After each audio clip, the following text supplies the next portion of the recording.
Welcome, everyone, to the NoDQ.com live recap of AEW Dynamite for July 23rd, 2025. Shout out to everybody watching this, whether it's live or on demand. I very much appreciate your viewership and support. Let's discuss Dynamite. Renee Paquette talked to the world champion Hangman Adam Page backstage and wanted to know why he was going up against Wheeler Yuta. That was the question. Wheeler Yuta. Why would Adam Page have a match against Wheeler Yuta? Well, on Collision, we had Colt Cabana getting beat up by the Death Riders, and that is not cool with Hangman Adam Page. Forget about the whole deal that Wheeler Yuta is a scrub and it should be easy pickings, but no. Page wants some revenge. MJF interrupted. MJF still has his not Money in the Bank contract. He said he's not going to use the contract. He is going to beat Page fair and square. Page said that's not the case because MJF is a gutless coward and he will in fact have to use that contract if he wants to be the AEW World Champion. We had our first match of the evening, Wheeler Yuta versus the World Champion Hangman Adam Page. Now, I will say this is a thumbs up for me. This match went down exactly as it should have. No 15 minutes of Yuta getting in all this offense on Page and taking him to the limit. No. It was straightforward. Adam Page won what was basically a squash match. Despite Wheeler Yuta jumping Page at the start of the match, ambushing him, Page was able to fight back and won relatively easily with the buckshot lariat. This is exactly what it should have been. Page making short work of Wheeler Yuta. And then after the match, Page attacked him, busted him open with a steel chain, and then Page was going to hang Yuta, and he was waiting for the Death Riders to show up, but nobody came to Yuta's aid. And Page made it clear that the Death Riders don't really care about Yuta. Yuta was bleeding. He was trembling. He did a good job selling it. I'll give credit to Wheeler Yuta on that. But Wheeler Yuta is a babyface. Meh. I just don't think he's that interesting. He's a good wrestler, but he doesn't bring much to the table. Next up, we had FTR versus Jet Speed. So guess what? We got another tournament because we love tournaments, right? It is for Forbidden Door. There's a tournament with the winning team facing the Hurt Syndicate at Forbidden Door. This match was FTR versus Jet Speed. Now, this one was very competitive. Mike Bailey avoided the Shatter Machine early on. Jet Speed did some dueling dives to FTR, and then they back body dropped both members of FTR, did the double missile drop kicks. They were very in sync with each other. But then FTR gained the upper hand for a while, and they put on dual sharpshooters. Kevin Knight, who was the legal man, managed to get to the rope, and then Jet Speed made their comeback. Cash Wheeler was able to save Dax from being pinned, and then Mike Bailey wiped out Cash, sent him over the barricade, and then jumped over the barricade onto Cash. But then back in the ring, Dax was able to pin Knight while grabbing onto the crutch that Stoke had on the outside of the ring. Good match here. Afterwards, FTR cut a promo, and Stokely called Adam Copeland a loser, a cancer to AEW. Adam Copeland came out there and said he cannot put his hands on FTR, but he made a business deal with some gentlemen, and their business is to hurt people. And that led to the Hurt Syndicate coming out and brawling with FTR. Looks like this is the match we're getting at Forbidden Door, unless we have some surprise team that pulls off the win. Security had to break them up, and then Copeland went to spear Stokely, but Stokely grabbed the security guy and used the security guy as a shield. The security guy took the bullet, and Stokely was able to get away for now. Segment was fine. I'm confused about the Hurt Syndicate. So are they faces now? And more on that in just a minute here. We had a little backstage promo from Nick Wayne's faction. They said they are now uncaged and they're going to show the world what they're capable of. I don't care. I'm not into it. I'm just waiting for the Cope and Christian reunion. And yes, I don't think we're getting the Cope and Christian reunion until after Forbidden Door, because they got the All Out show, what is it, like September 20th or something like that in Toronto. We had a backstage Jon Moxley promo, and he said he's ready to go again with Page. And then he teased something happening by the end of the night. More on that in just a little bit. We had Will Ospreay come into the ring for an interview with Tony Schiavone. He talked about how he has been struggling with his neck for about 10 months. And he said that he should have told people about the injury, but he wanted to make sure AEW got over the finish line, which they did. He's proud to say they got the belt back. And he said the good news about his neck is that it is treatable, and he hopes to be back for Forbidden Door. And he said he's coming for the Death Riders. Swerve met him on the stage, gave him a big hug. Ospreay came out there looking very sad, almost like Shawn Michaels losing his smile sad. But as it turns out, it doesn't appear like he's going to be gone all that long. He's got a neck injury, but he hopes to be back within the next month. So there you go. Will Ospreay will apparently be part of Forbidden Door, and he was, in fact, advertised for it. We had a video package for Julia Hart, Sky Blue, and Tekla. They're calling themselves the Triangle of Madness. And then Willow Nightingale was interviewed, and she said she's coming after Tekla. We then had MJF backstage with the Hurt Syndicate. And MJF was very upset, but MVP said it was just a business deal with Copeland. MJF wanted to know why they weren't with him trying to get the world title back, and Lashley had enough. Lashley shoved MJF into the locker and said that they don't need to help MJF. They're not his lackeys. And Lashley said he wants MJF out of the Hurt Syndicate, and he did the thumbs down. So I guess this is the beginning of the end for MJF and the Hurt Syndicate.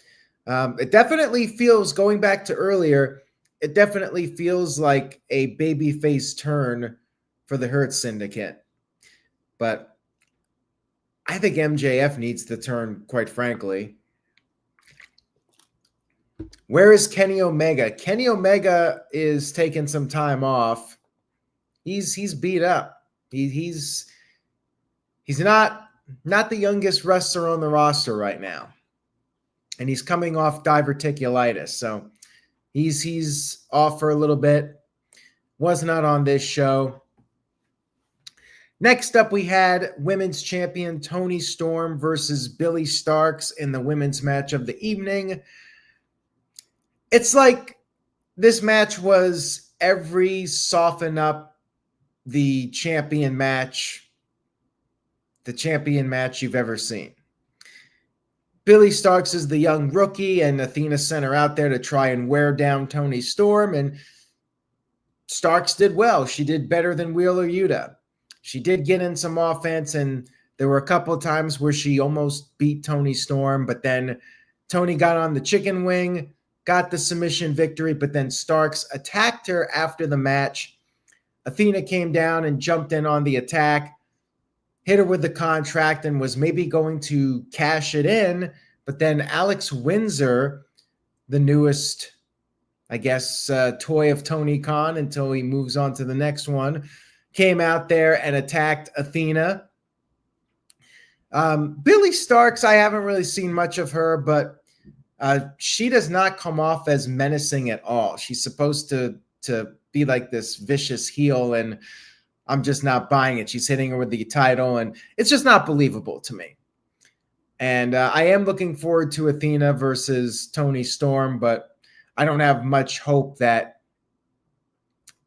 Athena will get the title here. But it's nice that she's actually doing something other than Ring of Honor at this point. We had our next match, which was Swerve versus a new member of Don Callis' family, Hechicero. I don't care about this guy whatsoever. Match was fine. It was a basic TV match. Back and forth a little bit. Swerve did the 450. Hechicero kicked out of it. And then Hechicero gained the advantage for a while. Swerve was able to escape his submission attempts. And then Swerve went up top for the stomp. But then we had an attack from Lance Archer, causing a disqualification. And my first thought was, why are they protecting Hechicero? And then I was like, oh, he's challenging Bandito for the Ring of Honor title. Another storyline I have no interest in. Don't care about Ring of Honor at this point. But yeah, that's why. They had to protect Hechicero for a match with Bandito. Okay. And afterwards, we had the attack. Bandito ran out there, made the save. He brawled with Hechicero, and then Okada came in with a steel chair to Swerve, but Swerve was able to fight back, and then Okada fled. Guess we'll be getting that match at some point. Angle was okay, but nothing too exciting. Speaking of nothing too exciting, we had Ricochet backstage with the Gates of Agony, the GOA, more like DOA if you ask me. Ricochet said now that he's won $200,000. They're investing it into their quest for gold. You know, he won one of those Tony Khan money matches. And he said people are either going to respect or fear them. Am I the only one that feels like Ricochet's stock has plummeted? I thought his heel turn was good at first, but now he just feels like an afterthought again. Ricochet doesn't come off to me like a big deal. He's just a guy on the roster. And 3 or 4 months ago, I thought, you know what? He seems to be picking up some steam and maybe breaking out of the pack. But now I'm back to not caring about him. Like, if he wasn't on the show, I would never think, where's Ricochet? Why is he not on the show? Like, he's that unremarkable at this point. I don't know. He just feels like another guy. We had MJF come into the ring for a promo. MJF said that he doesn't need Bobby Lashley. He doesn't need Bob. He is going to beat Page for the world title fair and square. And then he was interrupted by Mark Briscoe. And Mark Briscoe said, much like MJF's kosher pickle, he's going to keep it short. He said that MJF stole his win in the Casino Gauntlet, and he wants a singles match next week. MJF, of course, said no. Typical MJF. He said Mark Briscoe loses when the pressure is on. Didn't they do this a couple months ago where they said Briscoe never wins and then he ended up winning? Well, they're just repeating that storyline now. And he said that the people don't respect Mark Briscoe, but there's another guy from Delaware that people did respect, and that was his brother Jay. Once again, doing the Jay diss at Mark. So yeah, it's just rehashing stuff we've already heard. And of course, Jay got pissed off, ran to the ring, and then Claudio came down for the match with Mark Briscoe, main event time. I hate to say it, but this was about as mid of an MJF segment as there has ever been. Like, just rehashing old stuff. MJF just feels so stale right now. I don't know. I just wasn't feeling this segment at all. The cheap heat doesn't work anymore. I don't know.